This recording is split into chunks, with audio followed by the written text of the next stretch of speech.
Ang buhay at sining ni Siti Muñoz, isang pagbabalik tanaw sa legasiya ng isang natatanging aktres. Sa mayamang kasaysayan ng pelikulang Pilipino, may mga bituing nagniningning hindi lamang dahil sa kanilang karisma sa harap ng kamera, kundi dahil sa lalim at husay ng kanilang sining. Isa sa mga natatanging pangalang ito ay si Siti Muñoz, isang aktres na ang pangalan ay naging kasing kahulugan ng dekalidad na pagganap bilang isang character actress. Mula sa kanyang mga unang hakbang bilang isang broadcaster sa radyo hanggang sa kanyang pagiging isang iginagalang na haligi ng industriya, ang kanyang buhay ay isang salaysay ng katatagan, talento at dedikasyon. Ang kanyang kontribusyon ay hindi limitado sa malaking tabing. Siya rin ay isang tagapagbukas daan sa telebisyon na nag-iwan ng hindi matatawarang marka sa iba't ibang larangan ng sining at media. Mga unang taon, pangarap at isang mapait na karanasan bago pa man siya nakilala sa sining ang pag-arte. Si Siti Muñoz ay isang kabataang may matatag na pundasyong akademiko. Nagtapos siya ng high school sa St. James Academy at kumuha ng kursong Bachelor of Arts in History sa Lyceum of the Philippines University. Ang kanyang landas, gayunpaman, ay pansamantalang nalihis mula sa akademya nang siya ay magpasyang magpakasal sa isang Amerikano bago pa man makumpleto ang kanyang pag-aaral.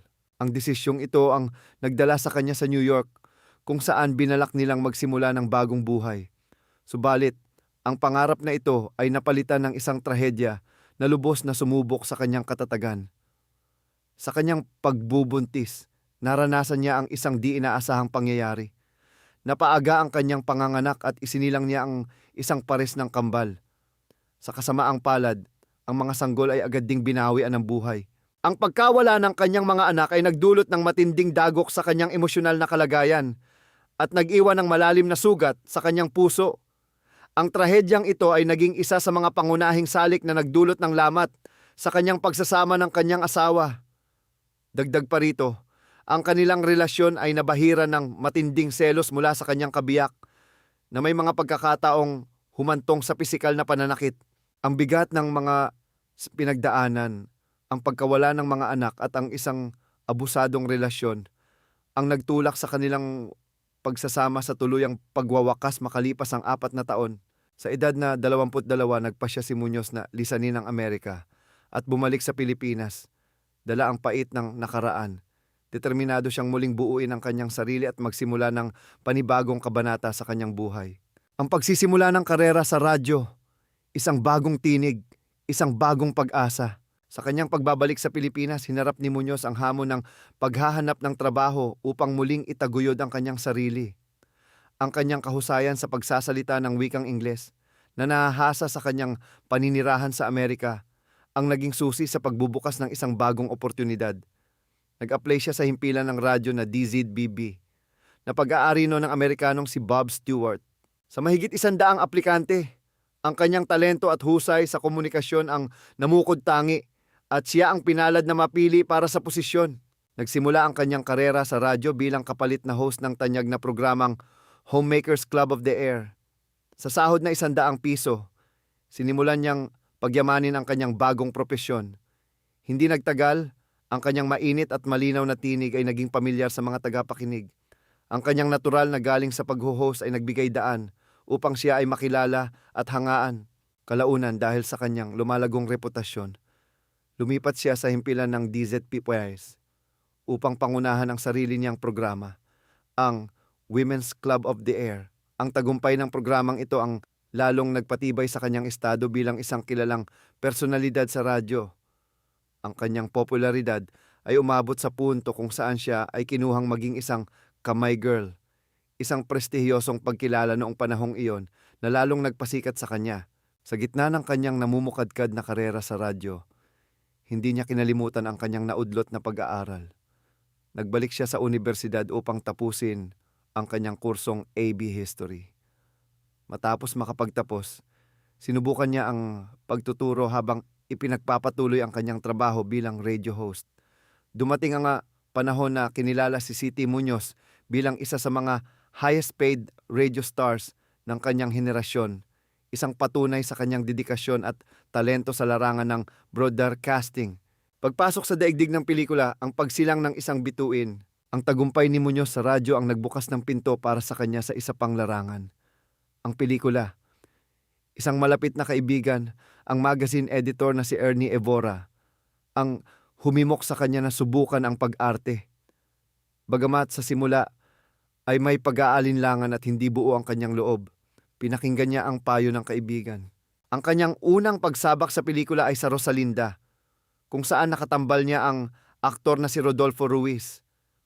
Sa kanyang paglabas, agad siyang ipinakilala sa industriya bilang ang Philippine version of Elizabeth Taylor, isang bansag na sumasalamin sa kanyang angking ganda at potensyal.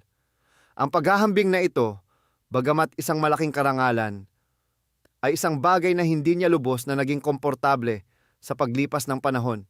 Ayon sa kanya, hindi niya itinuturing ang kanyang sarili bilang isang napakagandang babae na maihahalin tulad sa Hollywood icon.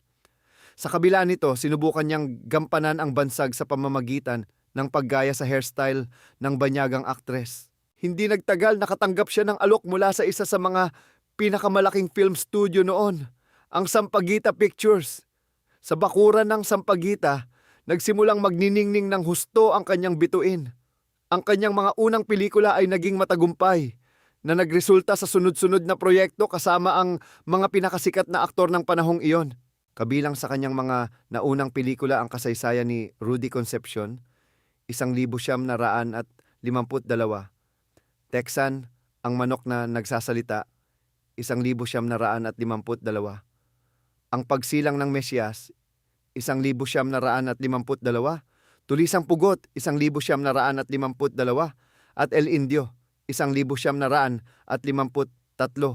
pagyabong sa telebisyon at ang sining ng character acting. Habang abala sa paggawa ng pelikula, si Siti Muñoz ay naging isa rin sa mga unang artista na sumubok sa telebisyon, isang bagong medium na nagsisimula pa lamang sumikat noong dekada 60. Ang kanyang pagpasok sa TV ay hindi lamang bilang isang aktres, siya ay itinuturing na isa sa mga pioneer ng industriya. Siya ang kinikilalang kauna-unahang Pilipinang aktres na lumabas sa telebisyon at nagsilbi rin bilang kauna-unahang production manager sa ilalim ng pamamahala ni Coco Trinidad. Isa sa pinakatumatak na sandali sa kasaysayan ng telebisyon sa Pilipinas ay pinangunahan niya. Sa ilalim ng direksyon ng batikang si Jerry De Leon, gumaanap siya sa dramatic television show na Sorry, Wrong Number na bahagi ng programang Caltex Caravan Presents. Sa palabas na ito, naitala ang kauna-unahang kissing scene sa Philippine television kung saan katambal niya ang aktor na si Ronald Remy. Ang eksenang ito ay isang matapang na hakbang para sa konserbatibong medium noong panahong iyon dahil sa kanyang pagiging abala sa telebisyon. Pansamantala siyang nabawasan ng mga proyekto sa pelikula. Gayunpaman, hindi nagtagal ay muli siyang bumalik sa big screen at ipinagpatuloy ang kanyang pamamayagpag. Sa paglipas ng mga taon, partikular na pagsapit niya sa kanyang ika-40 dekada. Mas nakilala siya sa kanyang husay bilang isang character actress. Dito niya tunay na naipamalas ang lalim at lawak ng kanyang talento sa pag-arte. Ang kanyang filmography ay sumasaklaw sa iba't ibang genre na nagpapakita ng kanyang versatility. Kabilang sa kanyang mga nagawang pelikula sa mga sumunod na dekada ay ang Operation Discotheque, 1967, Cover Girls, 1967,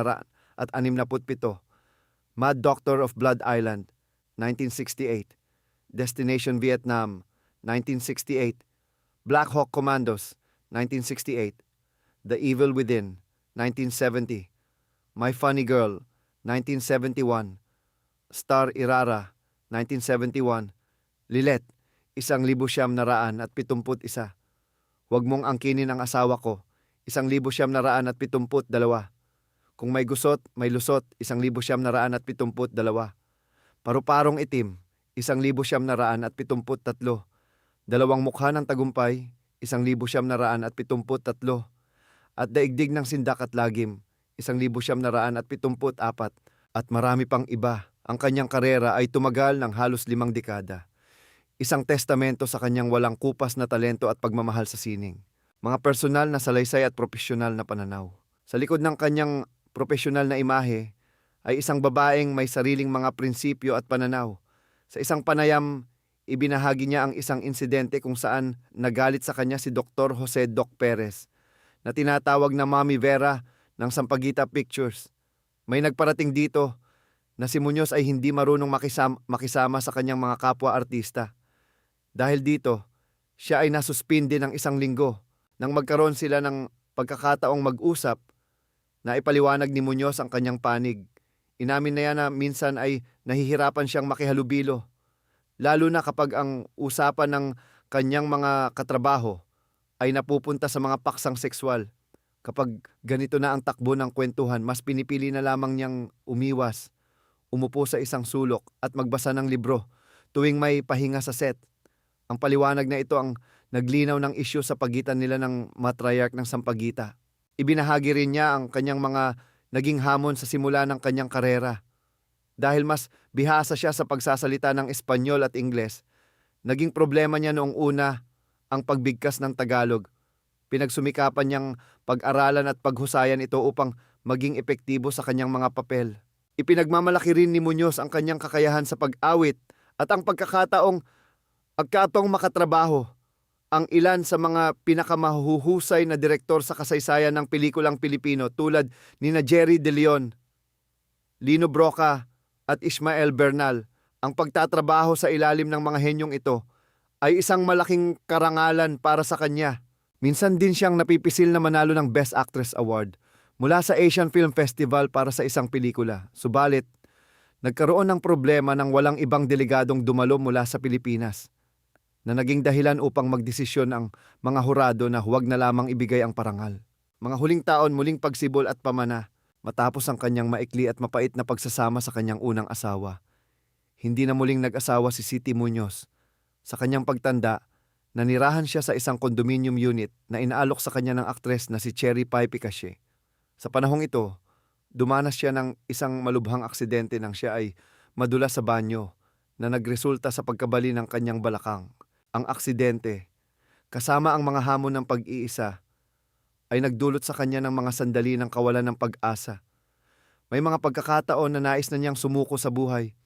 Ngunit sa isang hindi inaasahang pagkakataon, isang tawag ang muling nagbigay sa kanya ng panibagong sigla. Ang GMA Network ay nag-aalok sa kanya ng isang mahalagang papel sa teleseryeng Sana Ay Ikaw Na Nga noong 2001. Tinanggap niya ang alok at ang kanyang pagganap sa nasabing serye ay muling nagpatunay sa kanyang husay.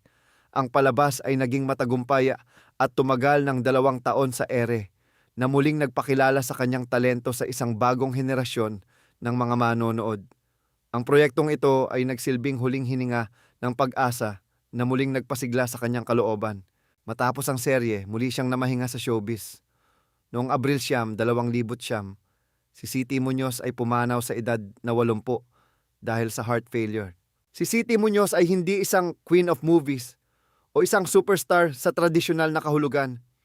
Subalit, ang kanyang legasya ay nakatatak hindi sa dami ng titulo kundi sa kalidad ng kanyang trabaho at sa lalim ng kanyang talento. Nag-iwan siya ng sariling marka bilang isang pioneer sa radyo at telebisyon at higit sa lahat bilang isa sa pinakamahusay at pinakaiginagalang na character actress sa kasaysayan ng industriya ng pelikulang Pilipino. Ang kanyang buhay at sining ay mananatiling isang mahalagang bahagi ng pamanang pangkultura ng bansa.